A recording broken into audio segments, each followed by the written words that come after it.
Será? Opa, tô te ouvindo. Eu tô te vendo. Então deu certo, aí. Deu certo. Deixa eu até voltar pro lugar aqui. Será que. Isso. Vai num lugar Eu mais acho que eu não nem iluminado que eu não foto. tava te vendo. Depois de Eu fico com medo. quase. Eu fico com medo de mudar de lugar e cair Não, de assim tá novo. legal. Assim eu te vejo bem. Boa, Zane, muito bem. Agora deu certo. Pera, deixa eu dar uma ajustada aqui. Ei, pessoal, obrigado pela paciência, né? A gente tá quase meia hora tentando aqui, ou meia hora. Agora conseguimos, depois de sucessivas falhas, deu certo. Estamos aqui. Esse vídeo vai ficar gravado na página, então quem quiser assistir depois e até acrescentar a discussão, fique à vontade. Eu estou aqui com meu amigo, Matheus Zani, filósofo de, de, de construção, mas de formação, professor antropólogo. E a gente, sempre que conversa, né, Zani, é um papo tão interessante, Longo. longo, e não tem tempo. A gente sempre acaba o papo querendo mais. Pô, mas tem que ir embora, não vai dar certo. Agora vamos marcar para a próxima, sempre querendo marcar uma nova conversa. Enfim, a nossa conversa agora aconteceu aqui, ao vivo, depois de tantos percalços, mas tá aí. Estamos aqui. Como é que você tá? Você tá bem? É sempre um prazer gigante, ô Léo, porque a gente conversa aqui em casa e comenta de vocês com tanta frequência, cara, com tanta frequência. É sempre bom ver vocês. Agora há pouco eu estava ouvindo de longe a voz da Silvia, então a gente tem sempre saudade de conversar com vocês. E são duas pessoas tão boas de conversar, né? São duas pessoas tão boas de ouvir, de bater um papo. A última vez que eu tive aí, a gente ficou o quê? 2 dias Da última conversando vez a gente começou um papo. muito. Não, mas vamos ficar, fica mais um pouquinho, fica mais um pouco. Por que que não dorme aqui? Aí pronto, ficamos 2 dias e esse É, papo se estendeu por 48 horas. Agora esse papo ao vivo fica legal muito que a gente bom. estende a todo mundo para participar. Já tem Gisele dando boa tarde, Gisele. Todos que estão chegando Eu vou aos poucos. compartilhar aqui na minha página. Como é que eu faço aqui? Deixa eu ver. Não me Publicar. pergunte essas Publiquei coisas, já. porque depois do que eu apanhei hoje para conseguir fazer no Facebook essa transmissão, eu não tenho ideia. Ah, não, mas tá Deu ótimo. A gente certo? conseguiu com 30 minutos de antecedência, mas tá De ótimo. antecedência em relação às Antecedência 6, é não, verdade. de atraso, né? Não, pode ser antecedência. Quem atrasou 1 hora para 6, É, conforme o fuso horário que depende tiver, do isso aí fuso horário. tem várias possibilidades. No Zani, Acre a gente tá adiantado. não, eu falo Zani porque é como o Zani, na verdade, ele é conhecido da família da Silva de muitas décadas. E aí, a Silvia estava me dizendo isso hoje. Como o Zani é um Mateus e ela conhecia tantos Mateus, então vamos chamar ele de Zani para identificar. Só que aí ficou, né? Aí ficou o Zani, mas na verdade é Mateus, o nome que se é mais conhecido. Seguinte, eu Mas queria eu que. gosto, tem Você gosta de uma Zani? exclusividade aí, tem uma exclusividade bacana aí. E tinha uma relação, eu acho, com o lance do italiano, eu acho, sabe? Verdade. As famílias italianas, tal, acho que eles encontraram no Zani Uma uma referência, referência. é possível, eu nunca tinha pensado por esse lado antropológico. Você já está vendo uma visão É, uma questão diferenciada. simbólica aí, ó. É verdade, é legal. Sabe o que eu estava pensando, Zane? Uma coisa para a gente começar com o nosso papo, que seria bem interessante. A gente tá mais acostumado agora, depois desse ano todo vivendo essa crise, essa pandemia. Em princípio, a maioria muito Uhum. assustado. E depois o pessoal foi se acalmando, ainda que as contaminações não tenham alterado, mas o pessoal parece que se acostumou, está convivendo com isso de uma forma mais tranquila. Sim. E, e aí você vê, muita gente no começo dizia qual será o novo normal, como a gente vai se portar a partir de hoje, porque o mundo mudou. E parece que o mundo mudou em princípio pelo susto que acometeu a todos, como é que funciona uma coisa que você não pode sair e encontrar gente, é uma coisa inédita na nossa geração. E a nossa geração não é só essa, é a geração vivente, né? As pessoas não tiveram esse tipo de de experiência ainda. E aí, imaginando que isso fosse se alterar, parece que a gente está retornando ao padrão de sempre, ao padrão egoísta, ao padrão sempre com os condicionamentos formatados e não saindo desse formato social. Só que aí teve uma coisa um pouco diferente, porque os governos, as administrações de todos os países se alteraram completamente e teve quase um colapso da economia da maioria dos países. Isso gerou um alerta, né? Será que a gente está indo pelo caminho certo?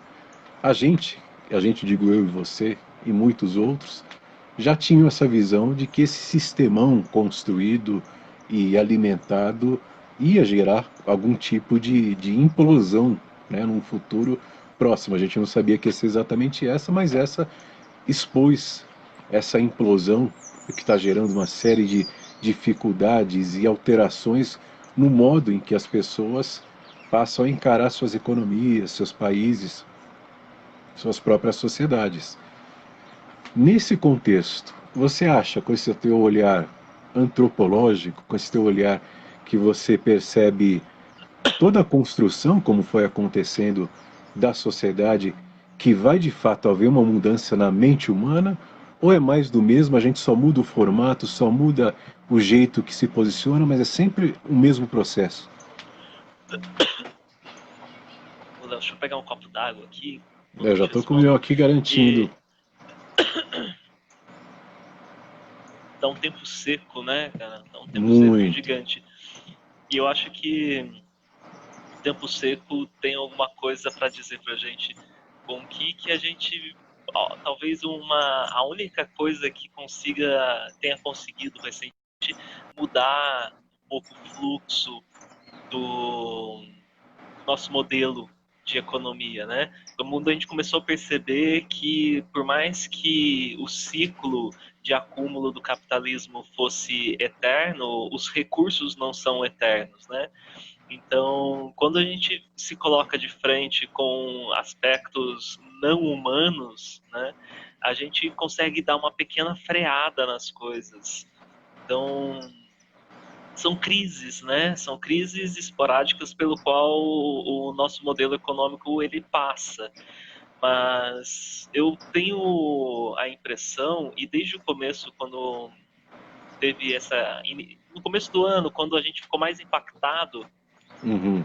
Aquele, com a crise do coronavírus, é, eu tinha a impressão de que seria mais uma grande crise, porque conseguiu parar parte do sistema produtivo, mas seria mais uma crise que esse modelo econômico passa. E quando eu falo no modelo econômico, eu estou falando também da questão da mente humana também, no sentido de que nós vivemos hoje um modelo de economia que é a exacerbação de um projeto de indivíduo, né? Que é um projeto extremamente egoísta, um projeto extremamente individualista, que é o projeto neoliberal. Então, é um projeto baseado no quê? Baseado nos méritos individuais, baseado nos projetos individuais, baseado no enclausuramento das famílias. Uh, então é um projeto extremamente egoísta e ao mesmo tempo esse projeto ele traz uma série de problemas para o desenvolvimento da psique humana mesmo, para a gente conseguir lidar com as questões da vida, porque todas as vezes que você exacerba demais o limite de escolha, né, a capacidade individual de escolha, a capacidade individual da razão, todas as vezes que isso acontece, isso causa dor, isso causa sofrimento. Então, eu tenho a impressão de que a gente está vivendo uma exacerbação de um projeto que já está em curso. E o coronavírus ele colocou a gente ainda mais isolado dentro disso tudo. Então, ele não mudou, de certa forma, não mudou a lógica da vida num modelo extremamente isolado, extremamente individualista. Eu acho que ele coloca a gente ainda mais isolado. Eu acho que é uma crise do sistema, é mais uma crise do sistema dentre tantas outras crises que a gente viveu. A crise de 29, que de certa forma colocou a Europa inteira em crise humanitária, que vai acarretar a Segunda Guerra Mundial, não é Uhum. causa, mas vai chegar a Segunda Guerra É um Mundial. dos Aí você pilares, tem né? as crises. Você vai tendo crise depois de crise e o modelo vai se reajustando. Mas eu acho que agora a gente está, só para encerrar mesmo, a gente está num momento de exacerbação desse individualismo, desses projetos individuais, que é representado por um modelo econômico extremamente individualista, voltado para o cada um por si e Deus por todos. A gente é cada É. vez um mundo de competição. Essa E eu coisa não vejo isso mudando com o coronavírus. da competição é interessante. Eu também realmente não vejo essa mudança e vejo talvez até a proliferação dessa competição, já que os riscos agora aumentaram para muitos e para qualquer camada social. Então, na medida em que você se protege mais, ainda que de uma forma inconsciente, totalmente egoísta, mas você se protege mais dos possíveis riscos, a tendência é que você fique cada vez mais egoísta. Nesse modelo que a gente vem, eu sempre venho falando que, na verdade, a competição, o egoísmo, nesse sentido, o ego é muito grande, a palavra, a definição é muito ampla, mas vamos ficar no sentido da competição. A competição é uma coisa extremamente burra em relação à capacidade humana, né? Porque a cooperação, o entendimento, a consciência de que a gente unindo forças, a gente promovendo os olhares construtivos entre todos nós, à medida que a gente pode construir isso e amplificar e se entender e melhorar, a gente começa a criar relações e estruturas muito mais amplas. A gente tem a tendência a memorizar, porque a nossa capacidade de memória é diferente de muitos animais. A gente memoriza, contextualiza essa memória cronologicamente e nisso a gente constrói tudo que a gente tem. Né? O telefone celular, as ondas de rádio, a tecnologia não surgiu com um movimento, com um entendimento. É um processo que foi acontecendo em milhares de anos, eu diria, porque até para que você tenha os materiais elementares que consigam produzir a tecnologia, você precisa de um tempo para conseguir fazer, extrair, enfim, a gente tem uma série de processos, subprocessos dentro de qualquer processo. Isso de uma forma associativa, a gente foi construindo associações de entendimento. Então você deu um passo, eu dei outro, outro dá o terceiro, e a gente vai continuando esses passos e vai construindo novas camadas e novas possibilidades de existência, comunicação, tecnologia, medicina. Isso é um movimento fantástico que o ser humano alcançou. Só que essa mesma inteligência associativa não é aplicada para outros fins, né? A gente às vezes acredita que quanto mais a gente compete, se você é meu concorrente, eu tenho que passar por cima, eu não quero estar por baixo, essa mentalidade de competição o tempo todo acaba criando uma pseudo fantasia que amedronta e que incentiva muitos a construírem caminhos individuais, unilaterais. Ao mesmo tempo, a gente só conseguiu caminhar dessa forma tão longe e ampla com o pensamento coletivo. Ou seja, como é que a gente consegue, na sua visão, de processos de construção, de entendimento que a gente foi fazendo durante toda a nossa formação social, entender, não precisa ser não precisa ir muito longe para isso, que é só através desse coletivo, que é só através dessa união de pensamentos, de ideias, de olhares, de forças, que pode se construir coisas mais amplificadas e socialmente iguais ou melhores para todos. Né? Porque não é uma coisa muito distante eu falar que no Nordeste algumas pessoas estão ali passando fome, ou em outras regiões, até em Minas, em todos os estados tem. Quando eu acho que isso é uma coisa distante e não afeta a mim, porque eu relativamente estou bem, eu não entendo que é tudo parte do mesmo processo, né? Não é, é Uhum. parte do mesmo contexto. A gente hoje sofre, a gente, eu não digo só Brasil, Brasil principalmente, né, com esse governo enlouquecido que aí está, mas enfim, não vamos entrar muito nessa questão porque tem muita gente que se incomoda. Mas isso é um reflexo do mundo inteiro. As pessoas não percebem que a questão simples, que começa lá atrás, que é se alimentar.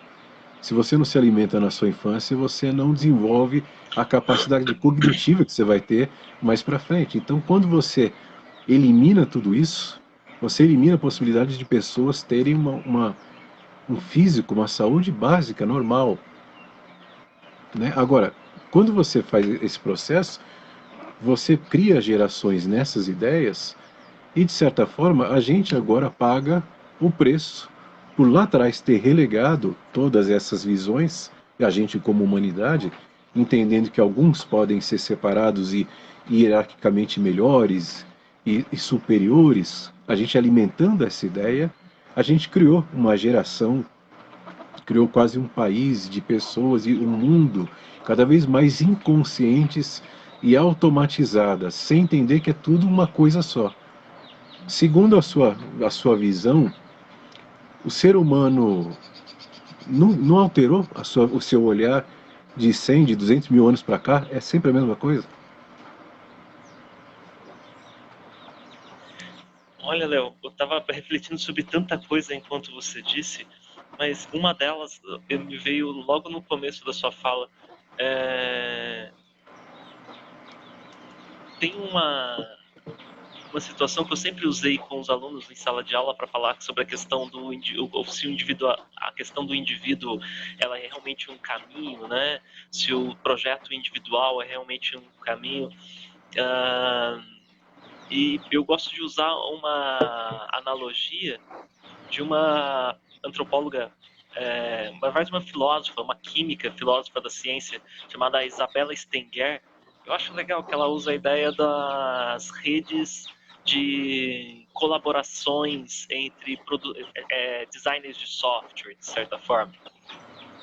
Quando a gente fala em software livre, no universo deles, eles têm uma comprovação para a gente de que a competição não é o melhor caminho. Por quê? E a colaboração, sim, seria esse melhor caminho. Porque você pega um software livre, ele é um software de código aberto. Então, o que isso significa? Significa que qualquer um pode acessar, qualquer um com conhecimento mínimo, né, claro, técnico, vai acessar aquele software e vai fazer correções, adaptações, etc. Então, além disso, problemas e soluções relacionadas aos softwares livres, eles são necessariamente compartilhados, eles têm uma rede de compartilhamento de problemas e soluções. Então você para pensar que se você tem um problema, você vai ter uma rede de pessoas podendo só solucionar aquele problema em todos os cantos do mundo. Então, através de um sistema de colaboração, eles produzem os softwares, eles compartilham os problemas, eles compartilham as soluções, e é claro que a solução vai vir muito mais rápido. Né? Então, eu acho que isso é um argumento bastante interessante para a gente pensar essa comparação entre a competição e a colaboração. Se a gente colaborar problemas e possíveis soluções, a chance de a gente conseguir avançar é muito maior. Assim como se a gente parar para pensar no coletivamente o desenvolvimento e a forma como a gente encontra soluções, a gente vai encontrar possibilidades muito maiores, né? Então, a competição, ela não é e nem nunca foi o melhor caminho. Você pega os últimos anos de história do mundo, eles tendem a dizer que não, a competição é um mecanismo de desenvolvimento, assim como as guerras desenvolveram economicamente. Mas espera aí, que tipo de desenvolvimento? Onde foi que essas coisas levaram a gente? Ah, beleza, através da guerra você criou uma série de tecnologias, inclusive o forno micro-ondas, mas tá, e aí, que vida a gente ganhou com tudo isso? A gente continua tendo os mesmos problemas, as mesmas angústias, os mesmos vazios, Nunca se procurou tanto psicólogo como hoje, nunca se procurou tanto psicanalista como hoje, nunca se procurou tanta ajuda como hoje. Nunca as pessoas se sentiram tão vazias como se sentem hoje.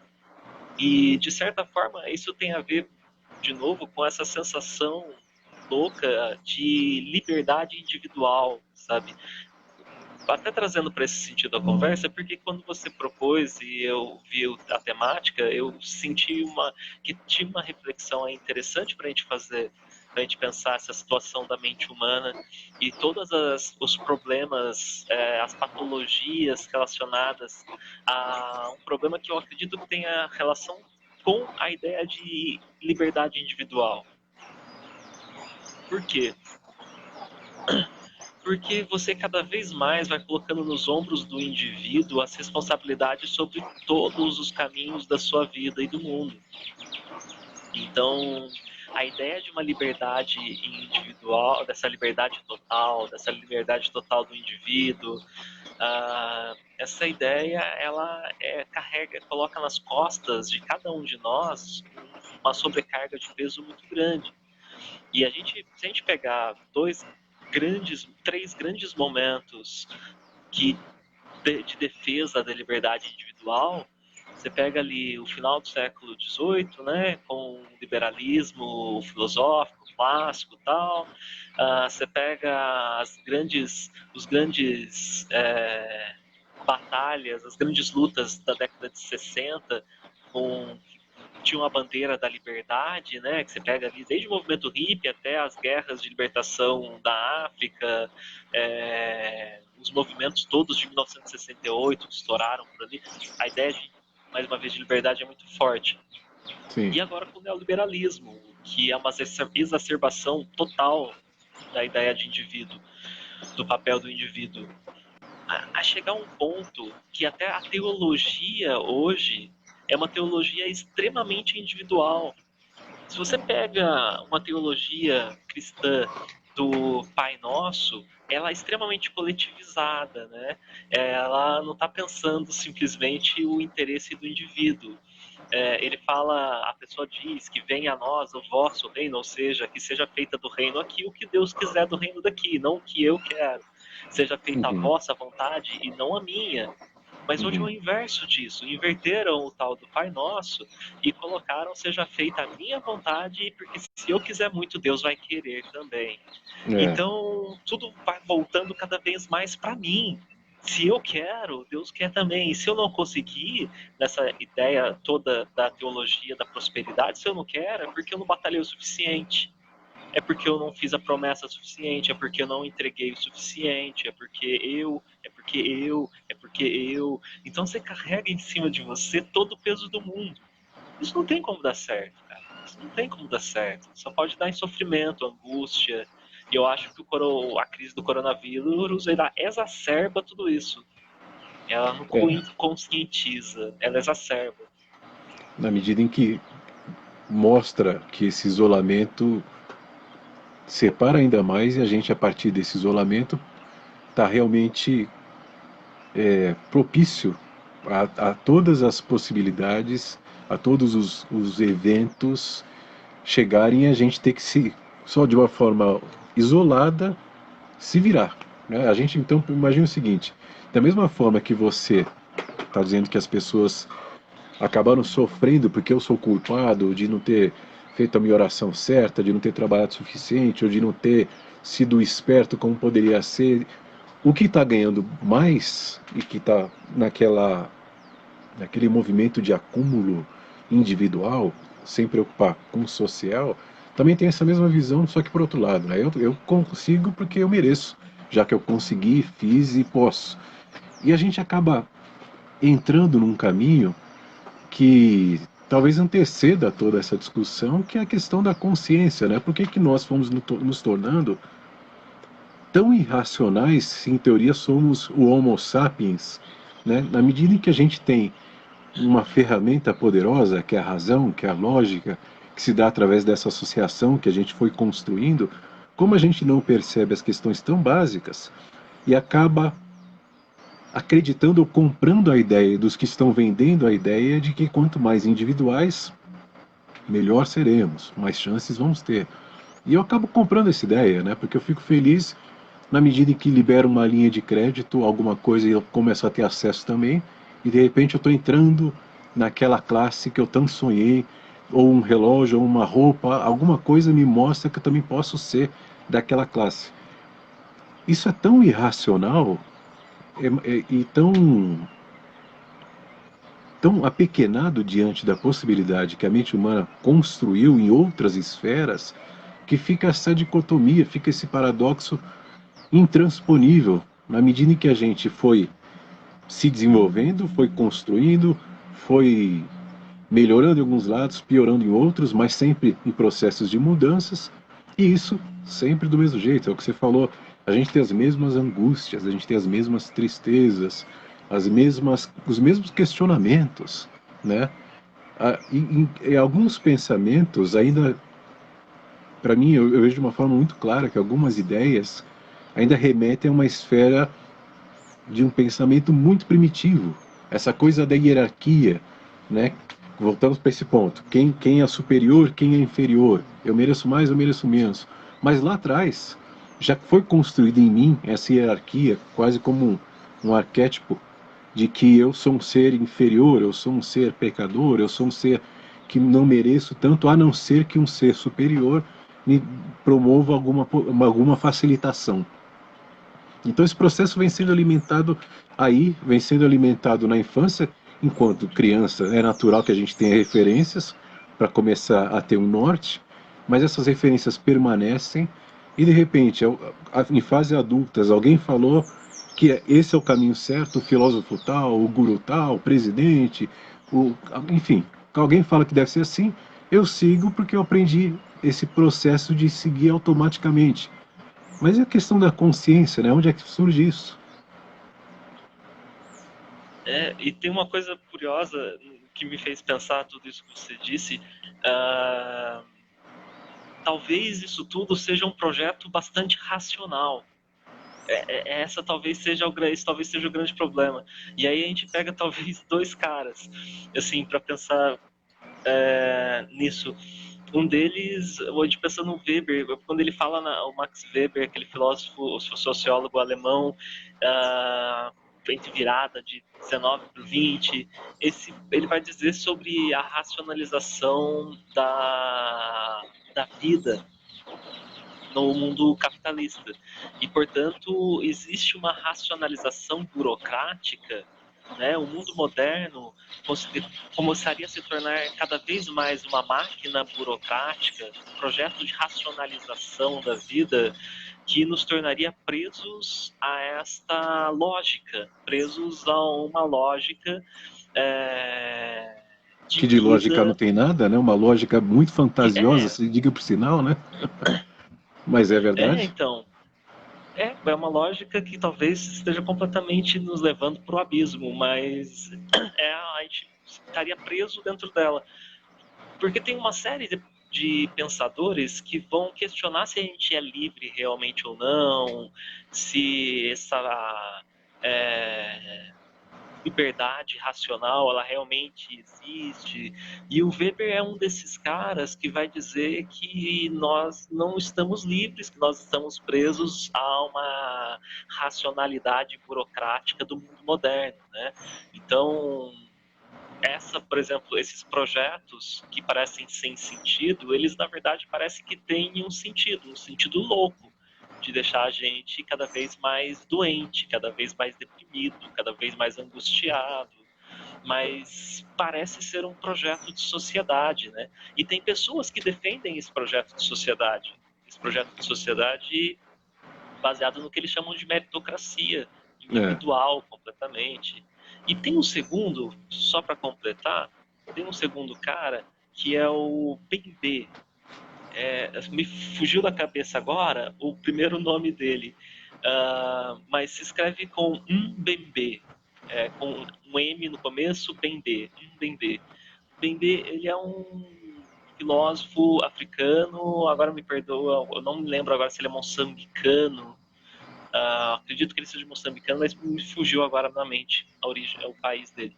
Mas o Bembe, ele traz a ideia fantástica e assustadora da necropolítica, de que, na verdade, a morte faz parte de um projeto.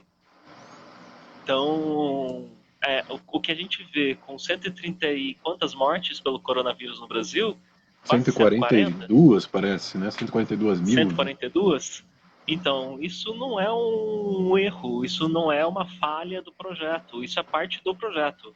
A morte é parte de um projeto. Então, o que o BNB faz é tentar mostrar para a gente, segundo a perspectiva dele, claro, de que existe um projeto de morte que dá lucro, que dá dinheiro, que engrandece algumas pessoas. Dá um exemplo para vocês que estão assistindo também.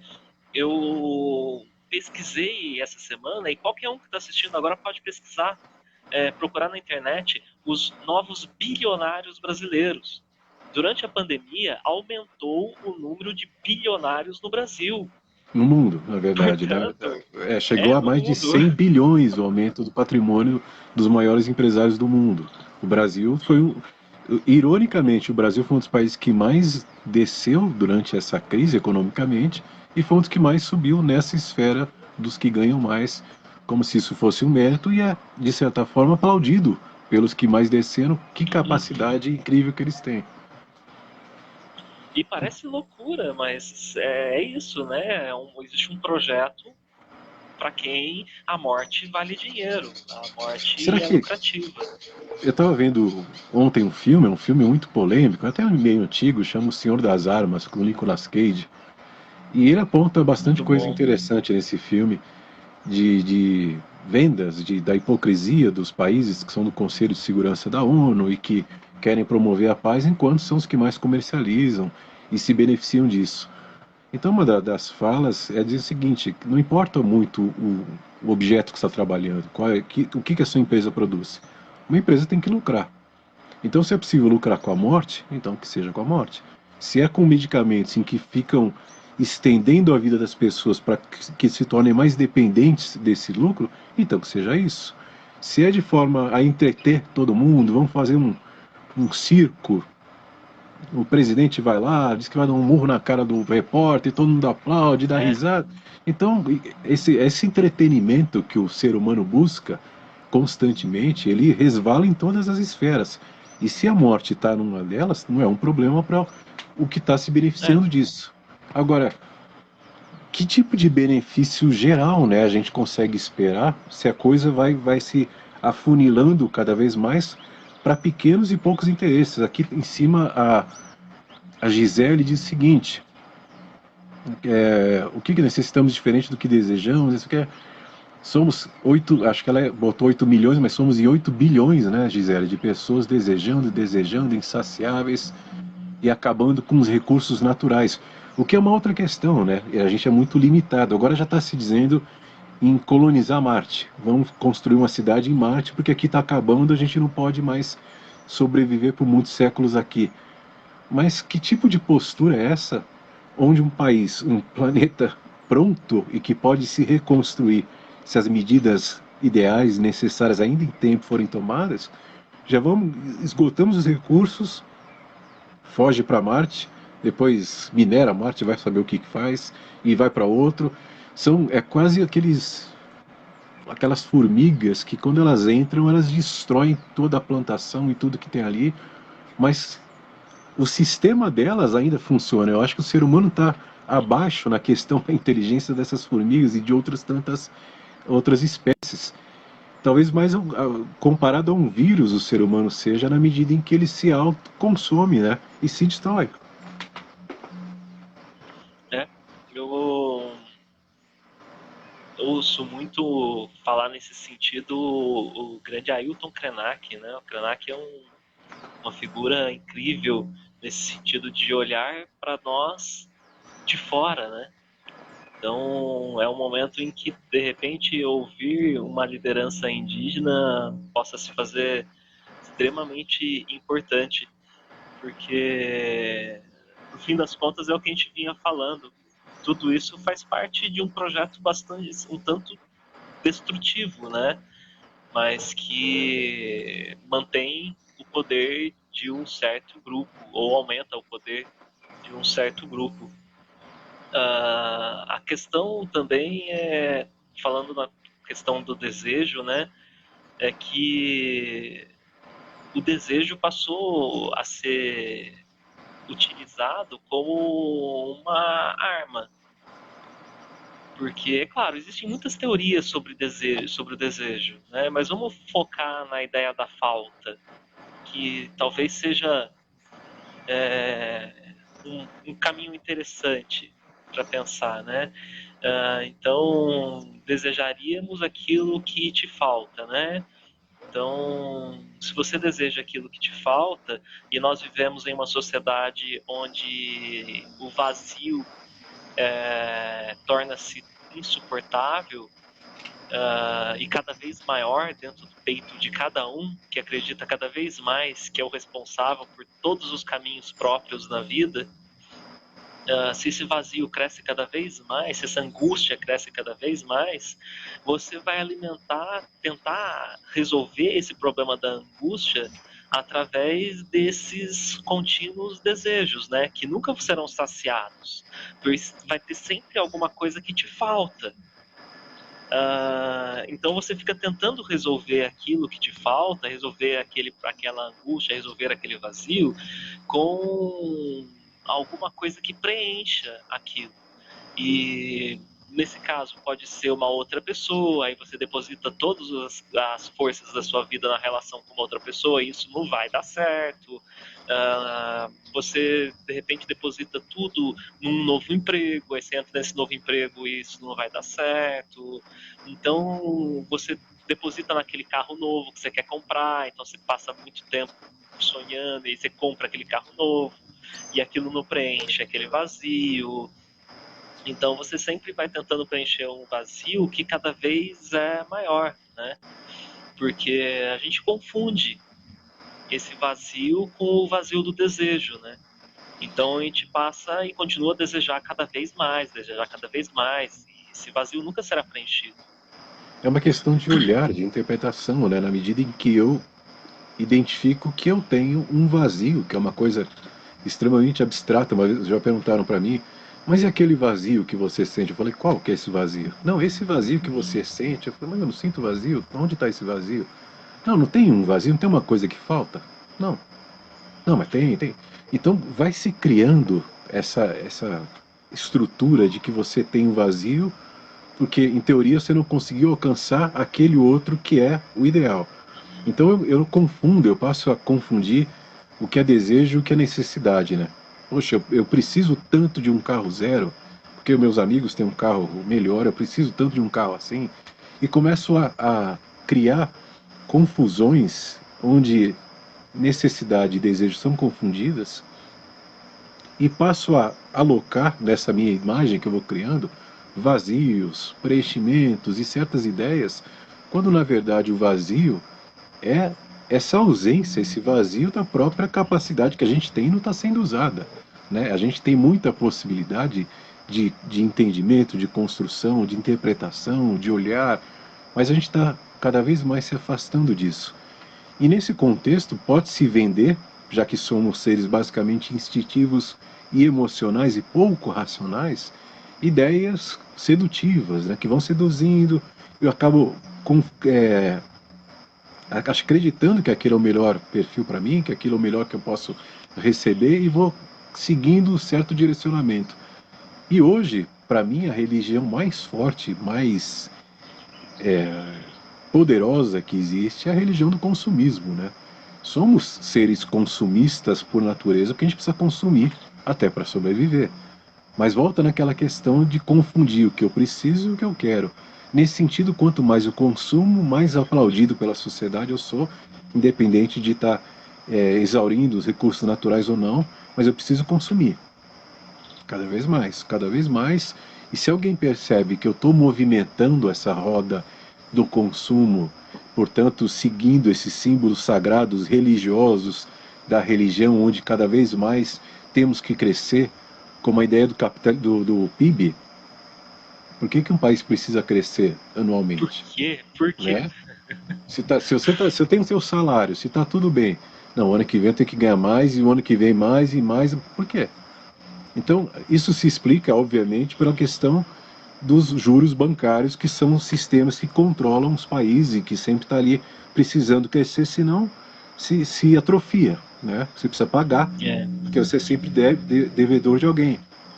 Então, essa lógica acabou criando, ou criou, acabou atrofiando capacidades de pensamento que a gente não mais exercita, em função de que esses símbolos, cada vez mais em mim expostos, fazem com que os outros reconheçam que eu sou um seguidor muito fiel à religião do consumo, portanto, o movimento e melhora o PIB, e vamos crescer, e vamos cada vez mais evoluir.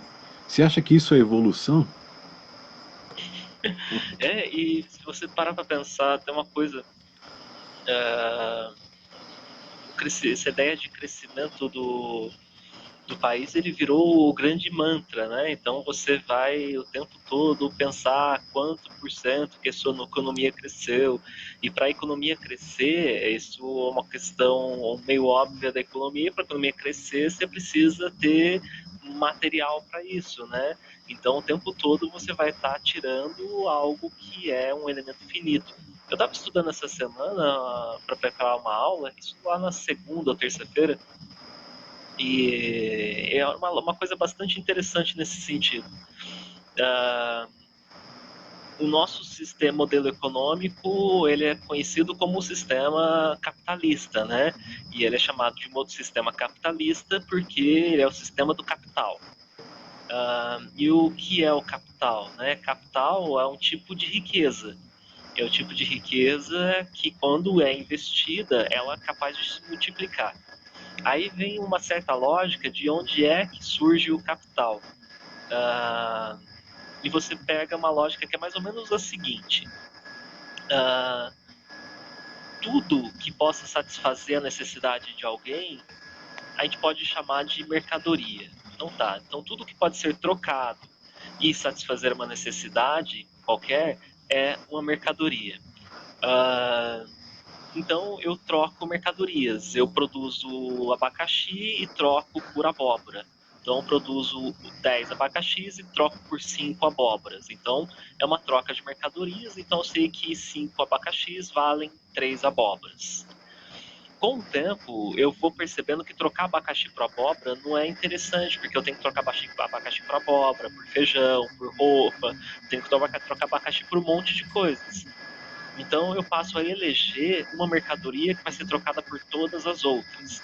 Aí surge o ouro e o dinheiro. Então o ouro e o dinheiro tornam-se uma mercadoria que troca por todas as outras. Beleza, chegamos aí e encontramos a fórmula do dinheiro. Né? Como é que o dinheiro, ou melhor, o caminho de onde surge o dinheiro. Então o dinheiro é uma mercadoria que vai ser trocada por qualquer outra mercadoria.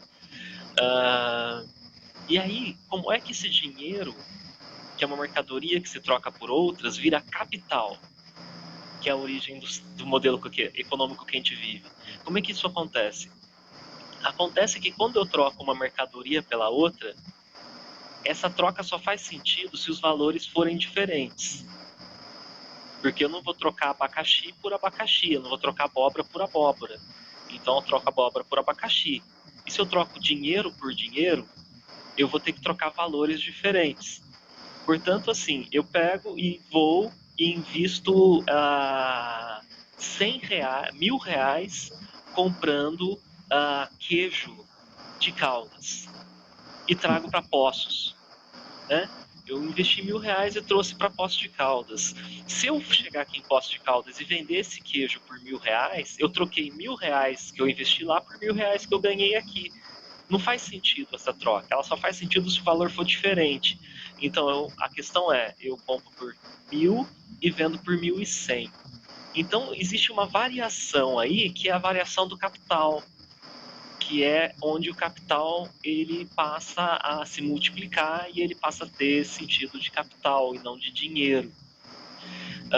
Portanto, chegando no fim do raciocínio, a ideia é que você sempre tem que ter uma partícula de acréscimo. Você nunca pode deixar o capital numa troca delas, elas por elas.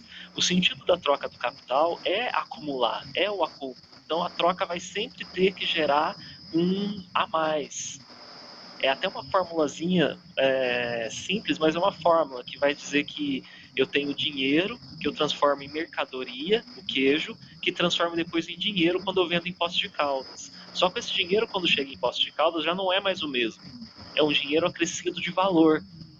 E aí é a tal da mais-valia, o valor excedente, e você começa a sempre ter esse sentido de crescimento, de sempre Sentido ter um acréscimo. expansionista, Você né? sempre. Não tem como. O que eu estou querendo colocar com isso é que tem uma lógica dentro do sistema que é uma lógica que eu costumo dizer que é igual um tubarão. O tubarão, se ele para de nadar, ele morre. É uma lógica do tubarão. O tubarão, ele nada mesmo durante o sono dele, ele não para de nadar. Tubarões não deitam para dormir. Portanto, o capitalismo ele não para dormir. Por isso que você tem turno sobre turno, contraturno, turno da manhã, da tarde, da noite, da madrugada. E se o dia tivesse 25 horas, teria o turno das 25 horas. Por quê? Porque o capital ele não pode parar de se multiplicar. Faz parte da lógica mesmo do sistema. Se você pega a fórmula dele de funcionamento econômico, ele não tá. Se você para, ele quebra. Por isso que não pode ter recessão, por isso que não pode ter Crise. crise. É isso. Aí eu chego até paro de falar, que eu já falei bastante aqui, Não, é perfeito. mas isso tem a ver com as crises do sistema capitalista. Elas são crises que têm sentido para quê? Para que ele continue existindo. Olha só que coisa curiosa que acontece. Como que eu quero dizer que tudo isso faz parte de uma lógica de funcionamento que beneficia a alguns. As crises, elas têm sentido de existência, porque são essas crises que possibilitam que esse modelo de economia tome rumos que ele precisaria, que não teria como se não ocorresse a crise. Então você pega as transformações da economia do trabalho que a gente está vivendo agora. Se não fosse o coronavírus, a gente não teria conseguido, os patrões não teriam conseguido colocar a vida de seus funcionários de uma forma tão precária como iFood, Uber, 99 e outras empresas mais estão fazendo. Agora, por exemplo, a 99 e todas as outras empresas inventaram um serviço de entrega. Ou seja, você tem um serviço de entrega extremamente precarizado, onde você ganha 2 ou 3 reais para pegar encomendas na cidade inteira e levar para a cidade inteira.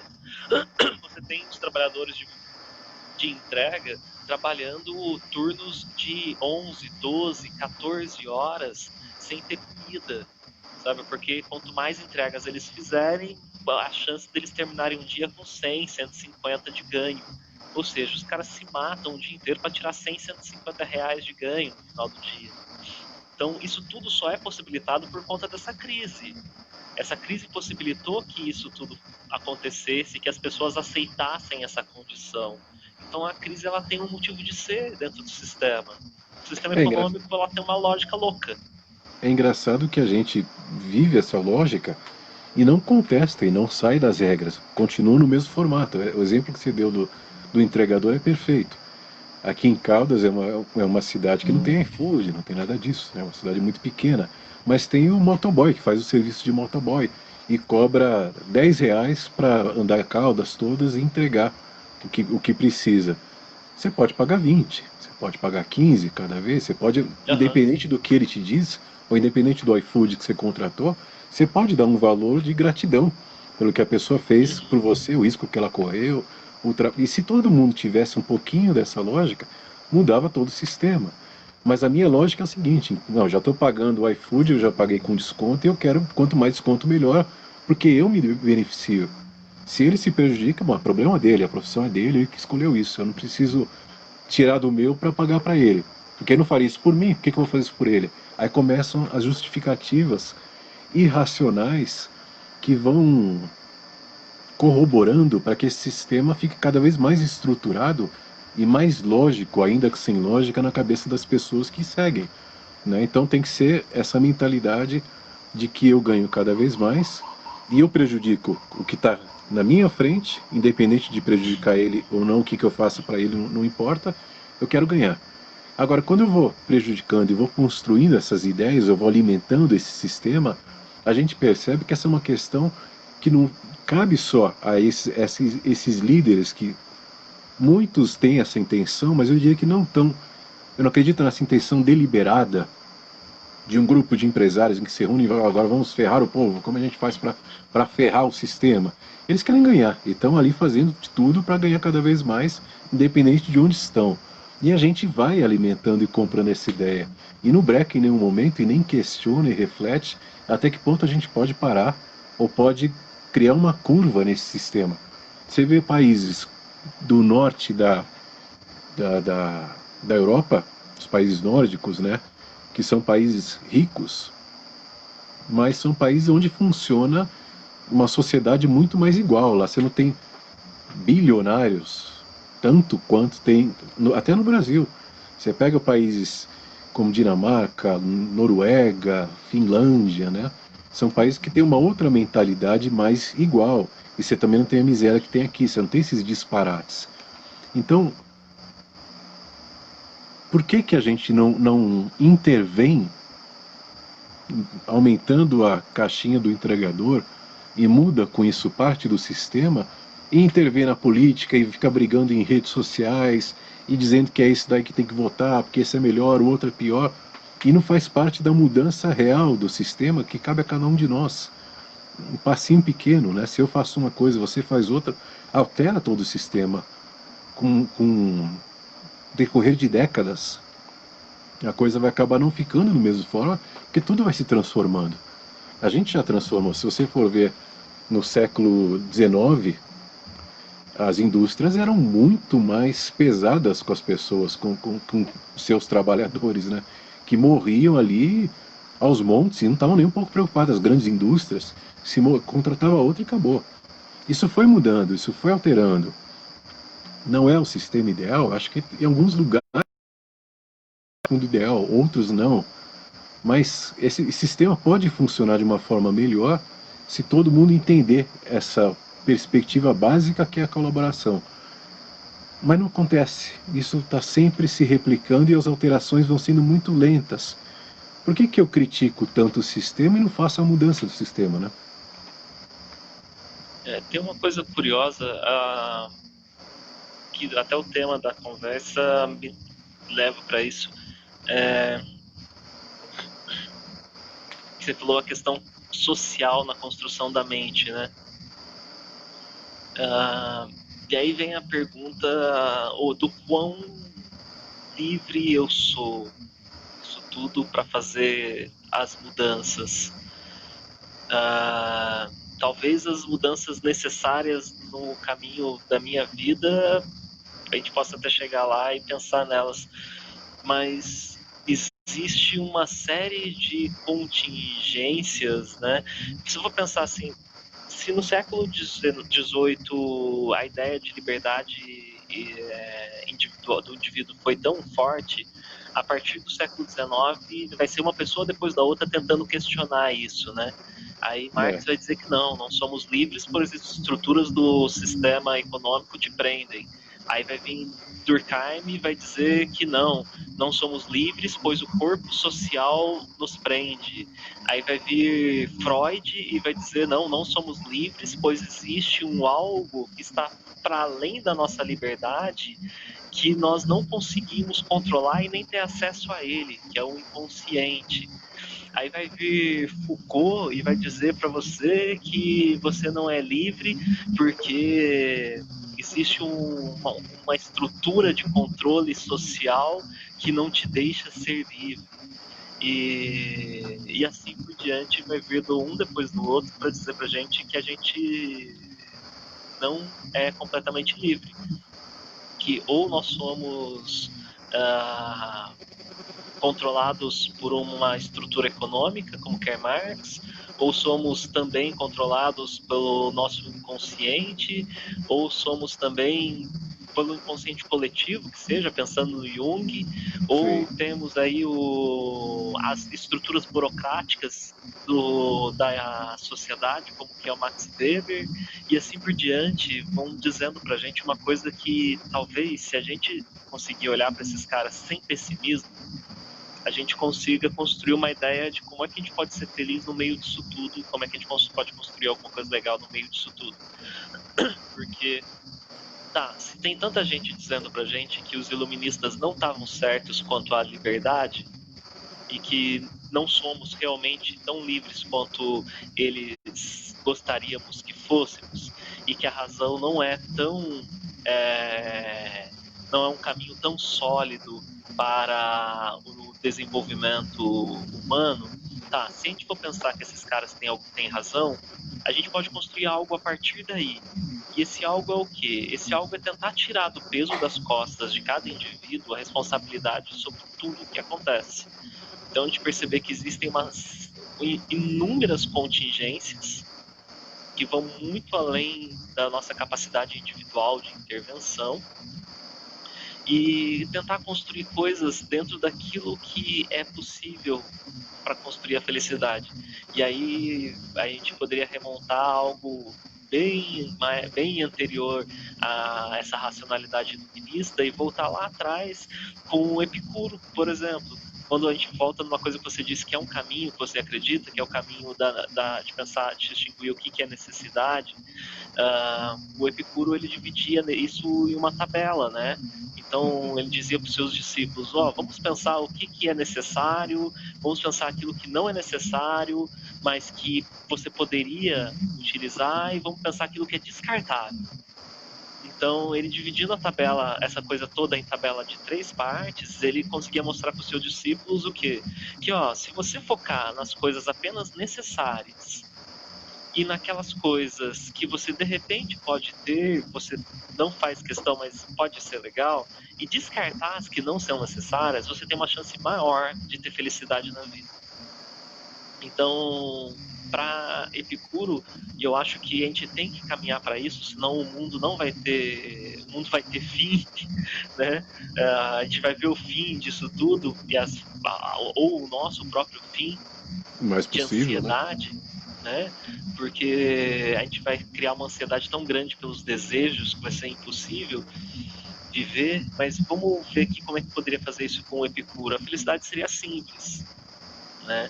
Porque se você consegue ser feliz com um pão com mortadela, o dia que você tiver um hambúrguer, sabe, aquele hamburgão caseiro, vai ser maravilhoso. Mas você não precisa ter um hambúrguer sempre. Se você for feliz com um pão com manteiga, você vai ser muito feliz quando você tiver uma outra coisa, mas você não precisa daquilo para ser feliz. Então, se você conseguir construir uma vida simples e ser feliz com uma vida simples, esse é o caminho para você ter uma felicidade plena. A felicidade para Epicuro é a ausência de sofrimento. Não é uma coisa em si, mas é a falta de, né? Então, se você conseguir uma vida na qual você precisa de poucas coisas e você conseguir caminhar apenas com elas, você vai ter menos desejos necessários, você vai conseguir ser mais feliz. E mais feliz porque você vai ver felicidade nas coisas que estão extremamente próximas. Isso é legal. Então, a gente fica muito focado nos projetos racionais do nosso modelo de sociedade. Quais são os projetos racionais do nosso modelo de sociedade? Ir para a escola, criar uma profissão, passar no vestibular, fazer uma faculdade, ganhar um diploma, comprar uma casa, ser um pai de família, conseguir um cargo na empresa, subir de cargo na empresa, e de repente você morre e não conseguiu encontrar caminho nenhum na vida que te fizesse feliz. E que sentido tem isso? Que sentido tem você morrer no final das contas e perceber que você virou presidente da empresa? Desculpa o palavrão, Léo, mas foda-se, cara. Que mudou na tua vida, sabe? Saber que você virou presidente da empresa? Mas o que importa mesmo é de repente você parar. Hoje, te falar, hoje eu parei aqui no meu quartinho e montei o berço do nosso bebê. E isso é momento de felicidade. Você não precisa ter outra coisa. Se você consegue perceber felicidade nessas coisas, você consegue ter o que Epicuro chama de uma felicidade plena. Porque a felicidade plena, ela não precisa de muitas coisas. Felicidade plena, ela é a ausência de sofrimento. Então, se você precisa de poucas coisas, se você deseja poucas coisas, se você encontra felicidade nesses detalhes da vida, é mais fácil ser feliz. Um exemplo extremo, tem uma aula do professor Clóvis de Barros Filho, no qual ele fala, ele deu essa aula na semana seguinte à morte da mãe dele. Eu acho que tem esse vídeo fácil no YouTube, para quem tiver curiosidade. Ele comenta então com os alunos, fala: pessoal, vocês sabem que semana passada a gente não teve aula, porque aconteceu um problema sério na minha família, eu perdi minha mãe e tal. E segue a aula. E chega no momento que ele, falando sobre a felicidade epicurista, ele dá esse exemplo. Ele fala: gente, no momento mais triste da minha vida, eu sentei na porta do velório e senti um cheiro de dama da noite. Aquele cheiro de dama da noite foi tão bom, foi tão gostoso e me dá uma sensação de satisfação tão boa que naquele momento eu me senti feliz. Ele conseguiu se sentir feliz no dia do velório da mãe com o cheiro da dama da noite. É essa a felicidade que vale a pena, a felicidade com coisas pequenas, com coisas simples. Assim você conseguiria. Porque se a gente ficar atrás dos desejos, da lógica do nosso modelo de sociedade, a gente vai ficar louco e não vai resolver isso nunca e não vai conseguir ser feliz nunca. É o que já está acontecendo, né? Por isso cada vez mais ansiosos e mais dependentes de todas essas artificialidades que me causem alguma distração, e eu tenho uma certa possibilidade de viver um pouco mais feliz enquanto distraído, enquanto assistindo programa de auditório, enquanto vendo um discurso ou alcançando alguma coisa. A ideia da liberdade é uma coisa interessante que a gente tem que contextualizar o que é a própria liberdade, né? Porque quando eu falo que eu não tenho liberdade porque eu não consigo ser um dos caras mais ricos do mundo, né? Então, de repente, a liberdade, qual é o sentido? Eu sei que a gente é impulsionado ou motivado e direcionado por instintos, por emoções, por pensamentos que podem ser um equilíbrio entre toda essa esfera, e a gente consegue ter uma certa perspectiva mais realista, mais racional, como essa que está traçando, de poder ter os privilégios das coisas básicas, como morar no campo, como ver o pôr do sol, como entender os animais e as relações que a gente tem com toda essa esfera de vida, né? O campo seco, com essa época de chuva, sem chuva, e queimando, de repente veio uma chuva fraquinha aqui no sul de Minas, e já foi um alívio para tanta gente, já foi uma felicidade, um pouquinho de chuva, né? Então, a minha liberdade, ela se estrutura nas minhas vontades, nos meus desejos. Se for essa a minha perspectiva, eu estou cada vez mais aprisionado e ansioso, porque eu sei que eu não consigo realmente tudo que eu vou conseguir, vou começar a desejar. E tudo que eu começo a desejar não é o que, na realidade, essencialmente foi construído naturalmente para que eu possa acessar. É o que me disseram que eu deveria alcançar. Então, a minha liberdade, ao mesmo tempo vou em palestras motivacionais, você pode, você consegue, né? E aquele teatro para que eu me sinta motivado a ser cada vez mais acelerado e promover mais conquistas. E por consequência, quanto mais desejos relacionados às conquistas que eu tracei, mais frustração eu vou ter. Então a gente cria uma geração, uma sociedade de pessoas frustradas, de pessoas ansiosas, de pessoas cada vez mais limitadas diante da fantasia que buscam e não alcançam, enquanto o mundo está aí, as possibilidades estão aí, os sabores, as visões, os olfatos, está tudo aí, os toques, né? A gente tem possibilidade de alcançar e de viver coisas extremamente profundas na medida em que a gente pode até refletir sobre o que está vivendo, que é um privilégio que o ser humano tem. Eu não sei se privilégio é a palavra ideal, mas enfim, a gente tem algumas possibilidades de amplificar a perspectiva que está sendo vivenciada e de estruturar essa perspectiva diante de um olhar com mais capacidade, eu diria, de, de definições, de argumentações, de vocábulos, como o ser humano foi construindo. Só que tudo isso está sendo deixado de lado na medida em que a gente acredita e compra essa ideia de que a liberdade é a conquista. Né? A liberdade, sendo conquista, vai ser cada vez mais relacionada à frustração. Se a liberdade é ser quem essencialmente eu sou, está tudo muito mais simples e muito mais fácil. Mas aí cria um problemão grande para a sociedade quando eu tenho uma vida básica e digo que eu não preciso de mais. Mas então você não precisa de mais, tem milhões de pessoas aí que estão na indústria, estão precisando de trabalho, a indústria precisa crescer, o teu país precisa subir no ranking dos principais países. E como é que você vai contribuir para esse sistema? Na medida em que você abre mão, vão sendo designados títulos, né? Esse cara aí não é uma pessoa produtiva, esse aí é o acomodado, ele não desenvolve. E a gente entrando nesse sistema acaba acreditando que isso tem algum valor. Coisas muito infantis, né? Muito irracionais, muito primitivas. Então, é essa perspectiva que eu acho interessante, com o olhar da antropologia, perceber que o ser humano, independente do ponto que está dizendo de colonizar Marte, mas segue sendo tanto os que estão seguindo esse sistema, até quanto os que estão promovendo esse sistema, muito primitivos. Somos muito primitivos ainda, né? Sim, bastante. E quanto mais a gente. Mas só que a gente não percebe isso, né? A gente cada vez se sente mais individualmente a última bolacha do pacote, né? A gente é cada vez mais narcisista, cada vez mais dependente do reconhecimento da nossa imagem, cada vez mais.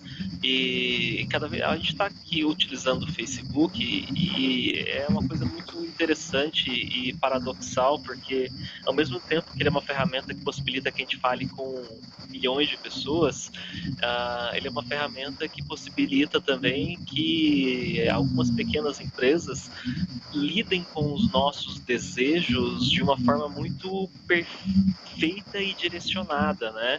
Então, as empresas, elas, para começar, elas têm especialistas na nossa cabeça, em nossa mente, em como é que nós nos sentimos, em como é que nós nos comportamos. E esses famosos big dados, né, que estão sendo acumulados esses grandes computadores de Facebook, Google e tal, eles estão, no fim das contas, calculando nossos desejos, né, para devolver para a gente com algum tipo de coisa que pareça ser uma solução. Então, uma das coisas que o velho Karl Marx disse que é interessante é que tudo no sistema capitalista viraria mercadoria. Né? Então, isso nesse caso ele não tem, é difícil discordar, né? Porque você pega, por exemplo, o que era a liberdade na década de 60. Na década de 60, a liberdade era representada pelo um movimento de jovens pacifistas que acreditavam que poderíamos viver sem países, sem religiões, sem fronteiras, sem propriedade e tal. Sem guerras. E o que foi que aconteceu? Virou marca, né? As empresas começaram a utilizar a ideia de liberdade para vender seus produtos. Então, a calça jeans do movimento hippie virou uma mercadoria que todo mundo queria, né? Esses dias atrás eu respondi para uma aluna sobre a questão da apropriação cultural. Ela perguntou para mim. E eu comentei com ela que uma questão da apropriação cultural muito difícil é que você tende a transformar tudo em mercadoria. Portanto, a calça jeans virou uma mercadoria, que era um símbolo do movimento, e tudo que era relacionado àquele movimento, inclusive o símbolo, virou uma mercadoria. Aí olha que curioso, na década de 90, você vai se lembrar, era muito comum ver jovens com a camisa do Che Guevara na rua. Você lembra disso? Era muito comum, era muito comum. Um dos motivos era o Rage Against the Machine, que era uma banda de sucesso internacional, que tinha o Che como símbolo. Mas também, para além disso, o Che foi apropriado por uma indústria de tudo, qualquer coisa possíveis. Aquela imagem dele virou uma imagem vendável e o Che virou uma mercadoria. Assim como os símbolos da luta negra, do reconhecimento, o símbolo da afirmação negra no nosso mundo racista acaba virando uma mercadoria também, que são os turbantes, os penteados e coisa e tal, e é uma grande reclamação do movimento. E para completar e ser mais profundo ainda, se você quiser tirar uma foto do lado do túmulo do Karl Marx, você paga em libras. E pensando na cotação da libra hoje, que deve estar uns 7 ou 8 reais cada libra, vai pagar caro para tirar uma foto do lado do túmulo dele. Ou seja, o túmulo do Karl Marx virou uma mercadoria, para provar que ele mesmo estava certo quanto aquilo. Então eles conseguem produzir mercadorias que são como que projetos de satisfação de desejo, e a gente vai ficando o tempo todo tentando construir a nossa felicidade, tentando preencher esse vazio dessas mercadorias. E para encerrar nessa parte, Léo, uma coisa que eu tenho estudado recente, que você conhece melhor do que eu essa leitura, eu comecei a ler recentemente o Kierkegaard, né? E ele tem uma relação com o vazio muito bonita, porque o vazio para Kierkegaard, ele é constitutivo do ser humano. Então esse vazio que a indústria tenta e a propaganda tentam preencher na gente o tempo todo, ele é próprio do ser humano e não tem como a gente tirar ele dali. Por quê? Porque ele é próprio de uma existência limitada e finita.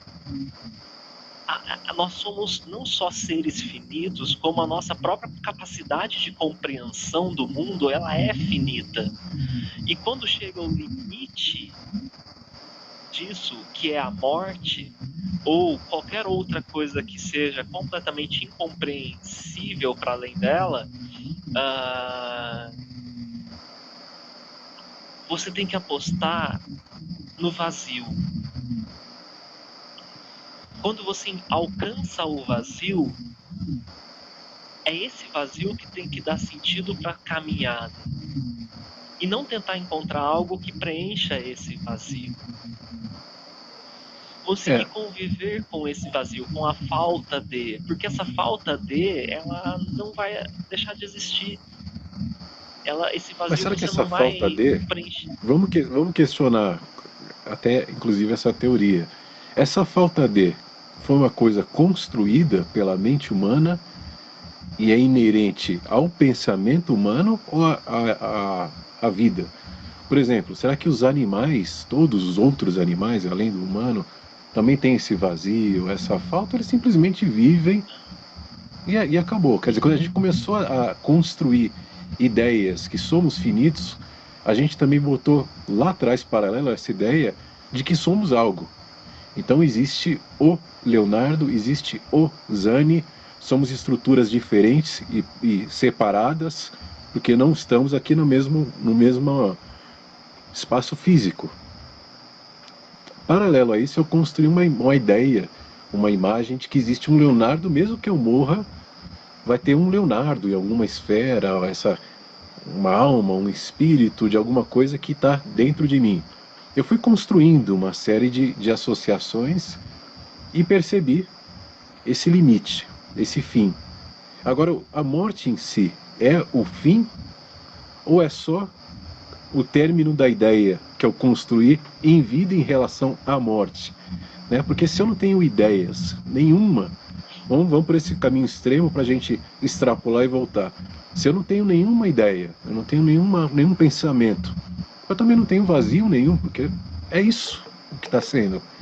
Agora, quando eu começo a perceber que o que está sendo pode acabar, ou o que está sendo ainda não é como deveria ser, isso não vai me criando uma série de ausências e de frustrações, e não são essas estruturas que vão causando esse vazio? Você falou uma coisa que é muito importante aí, porque é quando você se percebe enquanto indivíduo que esse vazio vai surgir. É, Portanto, ele não existe dentro do útero materno. Dentro do útero materno você tem uma sensação de completude.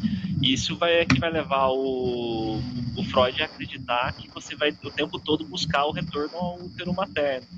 Mas você pode explicar de outras formas, que não essa freudiana, mas de certa forma, quando você se percebe enquanto Leonardo, como percebe enquanto Mateus, nesse momento que o Lacan vai chamar de o estágio do espelho, né? o Em que espelho, a sim. criança começa a se perceber enquanto indivíduo, né? Começa a construir a noção de eu.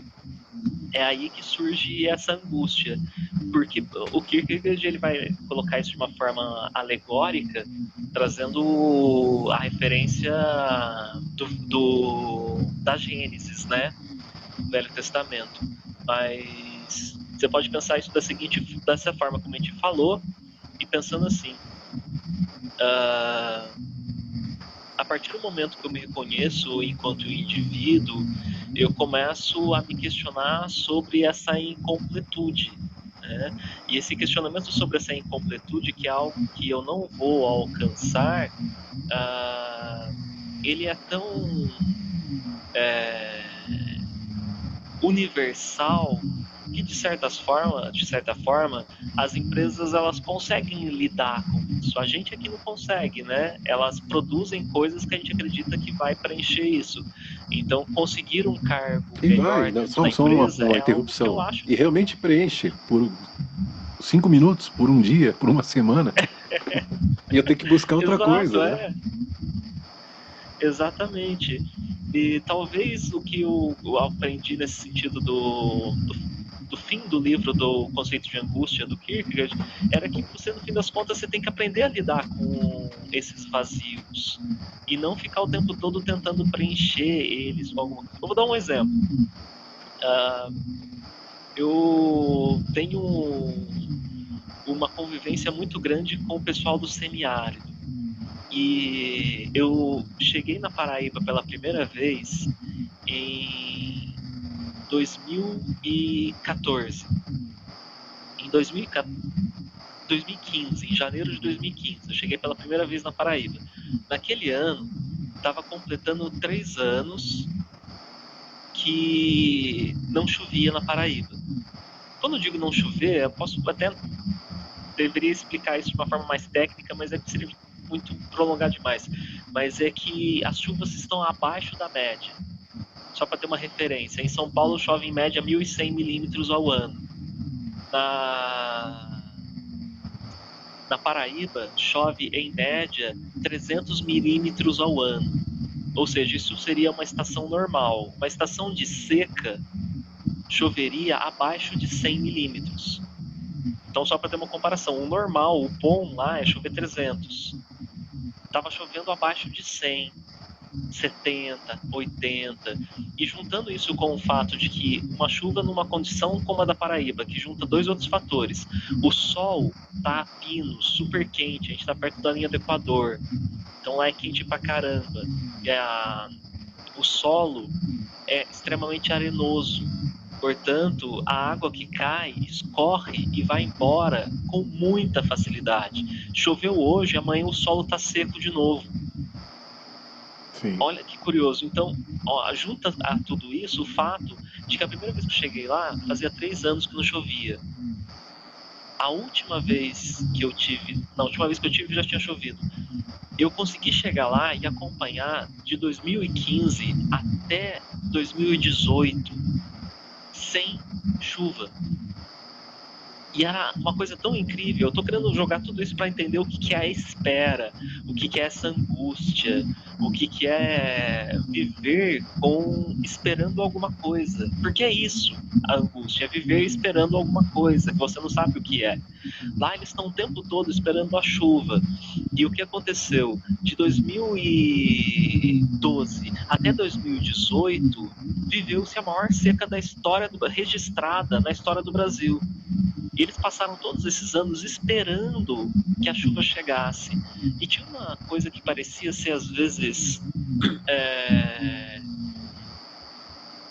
difícil de entender, parecia provocar, assim, parecia um pouco metafísico, parecia que Deus provocava. Porque a nuvem de chuva passa por cima de você e você não vê a água cair. E segue, É vai para outro incrível, lugar. Léo.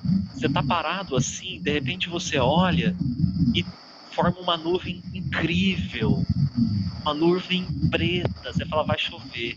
O que Olha causa que um eu monte de sorte. expectativa em todo mundo, que vai chover, e a Sim. nuvem passa, vem uma enxurrada de frustrações. E esse é o lance, que é isso mesmo, né? Você chegou no ponto. Pra mim dava frustração, pra mim dava expectativa, pra eles não. Pra eles não. Olha Eles só, aprenderam a viver.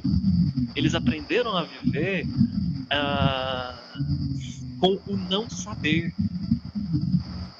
O não saber é uma parte constitutiva da vida no Cariri paraibano.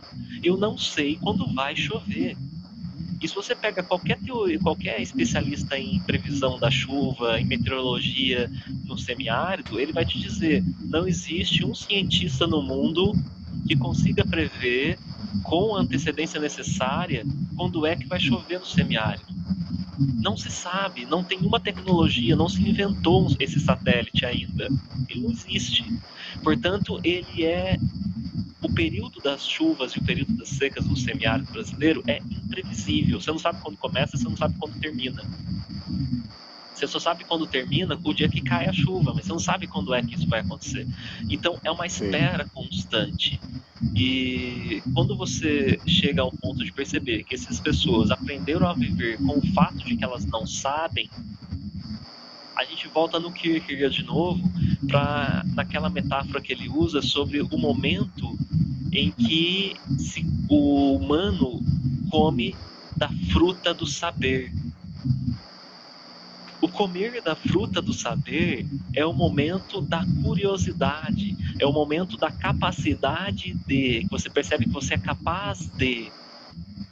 Se você elimina essa possibilidade de saber, a possibilidade de, você elimina parte da angústia, você elimina parte, você consegue conviver com o fato de que você não sabe. Você consegue conviver com o fato de que você não sabe quando isso vai acontecer, você não sabe quando você vai encontrar alguma coisa, você não sabe quando alguma coisa que você espera vai acontecer. E você passa a viver o tempo de uma forma muito mais tranquila.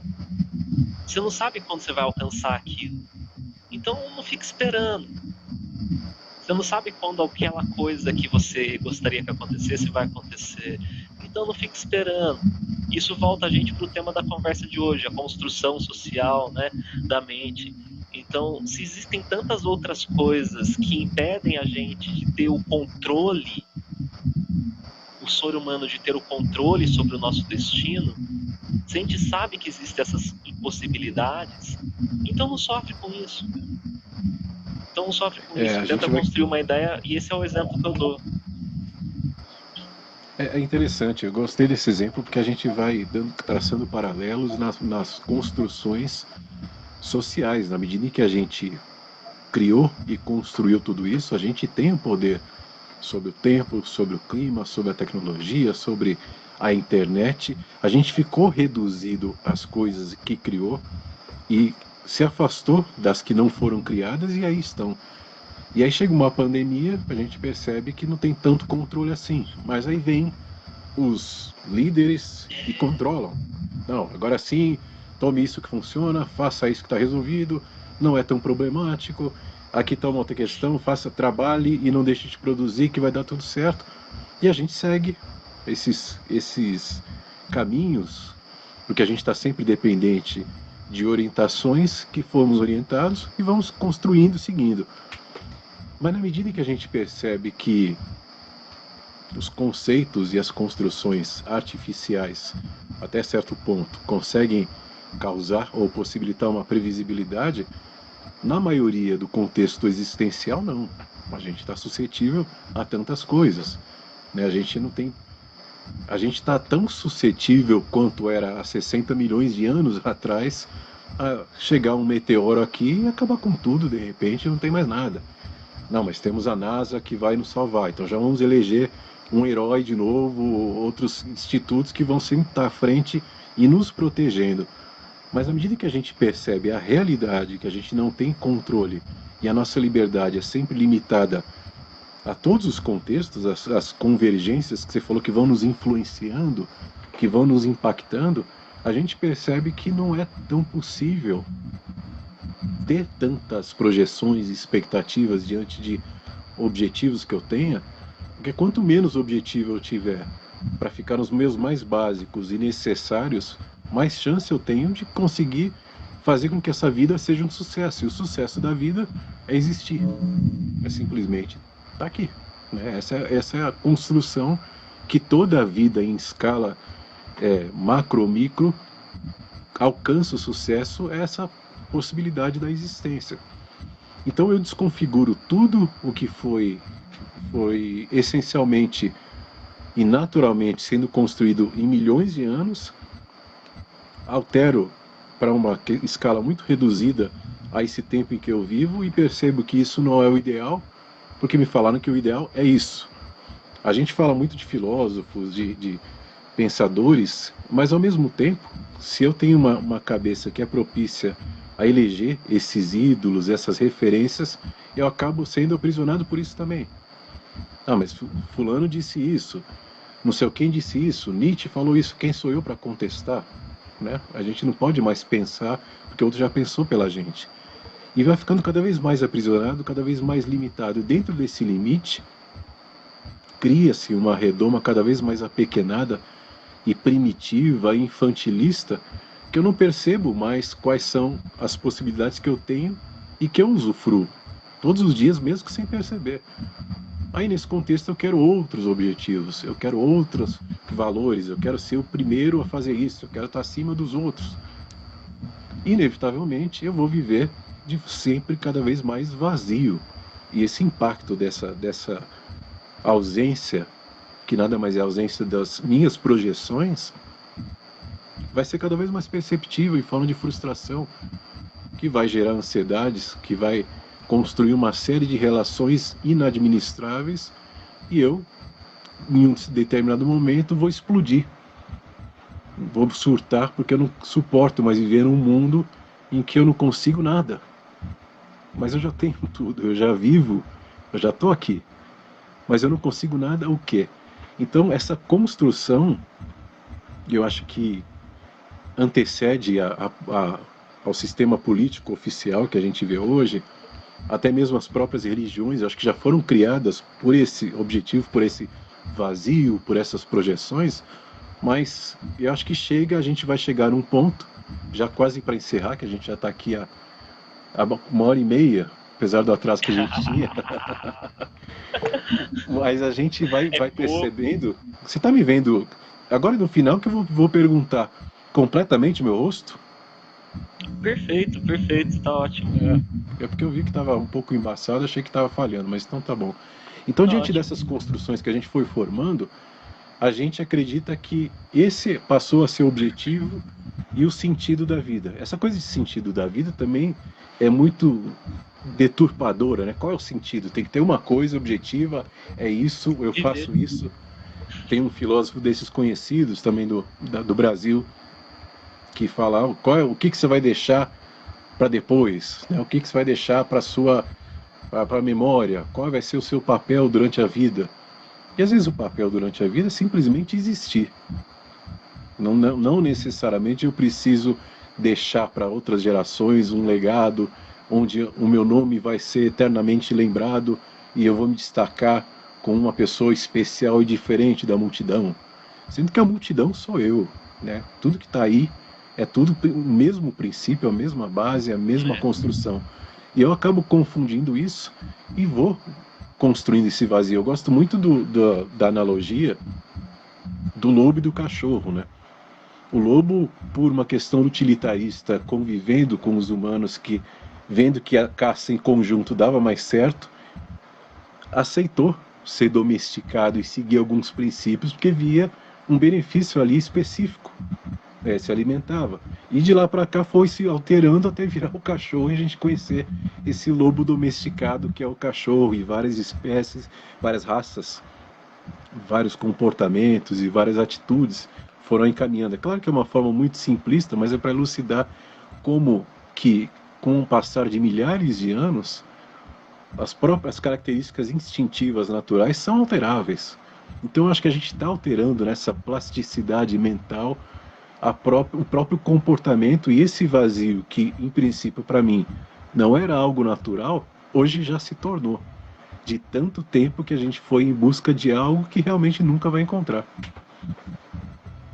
Sem dúvida, sem dúvida. Isso, já que você está encerrando, eu tenho veio na cabeça uma contribuição assim que eu gosto muito, que são dois centauros do pensamento grego. O pensamento mítico para a gente na antropologia, ele tem que ser ressignificado, porque a gente pensa em mito como invenção, né? E o pensamento mítico para a antropologia, ele é uma lógica, existe uma lógica nele, e isso, quando a gente pensa no pensamento grego, isso é mais claro do que nunca. Mas vamos pensar em duas histórias legais aí. Uma delas é da constelação de Sagitário.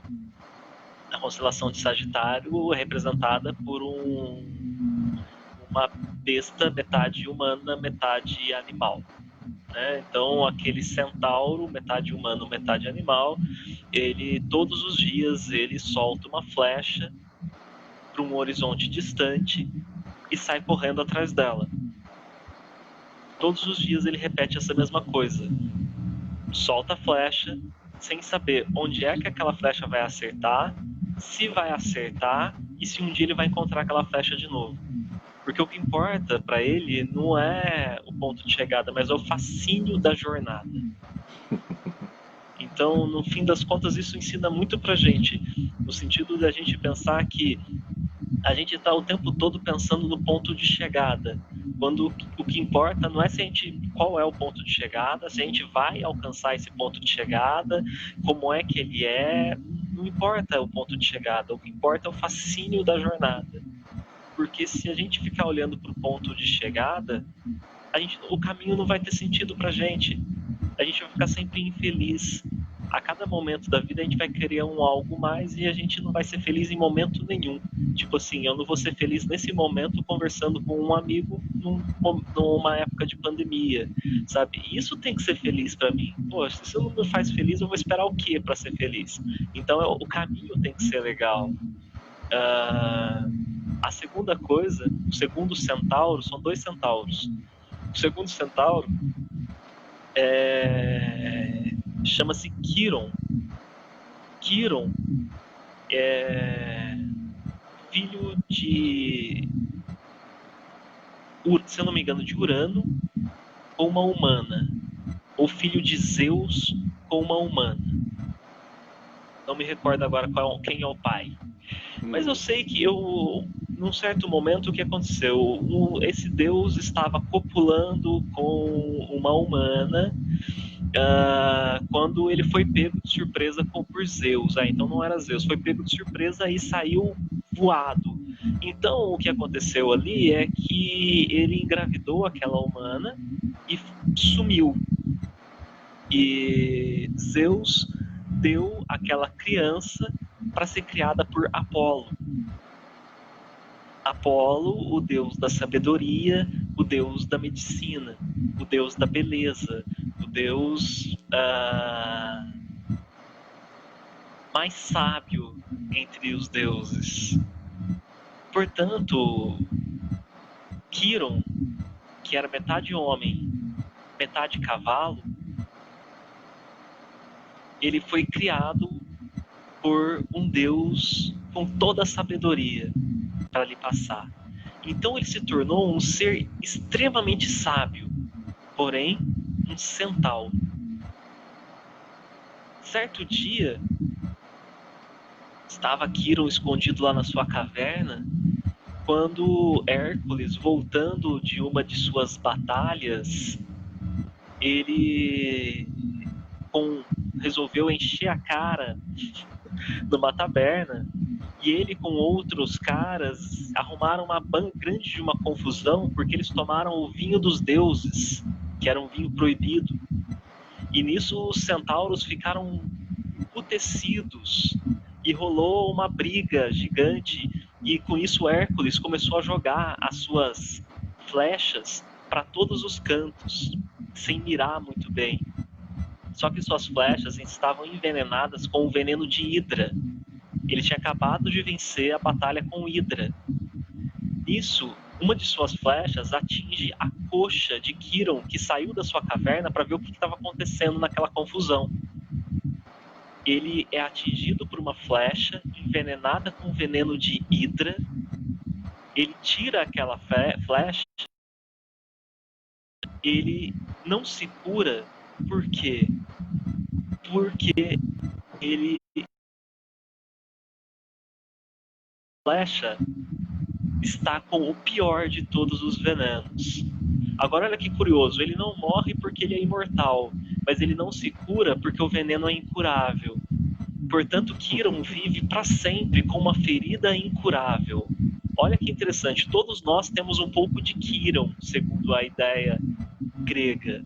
Todos nós temos uma ferida incurável. Qual o caminho que Quirón encontrou para conviver com essa ferida? Ele passou a procurar a cura para sua ferida em todos os cantos do mundo. E nunca encontrou, porque a ferida é incurável. Mas na sua busca, ele encontrou a cura para as dores de diversas outras pessoas. E isso aliviava a sua própria dor. Então olha que curioso, que interessante esses dois centauros. Um diz pra gente que a solução não está em a gente ficar procurando um caminho, uma chegada, um alvo que a gente vai alcançar e aquilo vai fazer sentido pra gente. E tem o outro lado, o outro centauro, que diz pra gente que essa ferida que você carrega com você, ela não vai ter cura. Mas na sua busca, você pode colaborar para que muitas outras pessoas tenham uma vida um pouco melhor. E isso vai fazer sentido para você e vai fazer você se sentir melhor. Então acho que são duas colaborações legais dos gregos aí para a gente pensar o nosso próprio caminho da vida. De quantos anos atrás esse pensamento? Não é? Quanto são 2.000 anos? 1.500, 3.000 anos? Quando surgiu essa história na mitologia grega?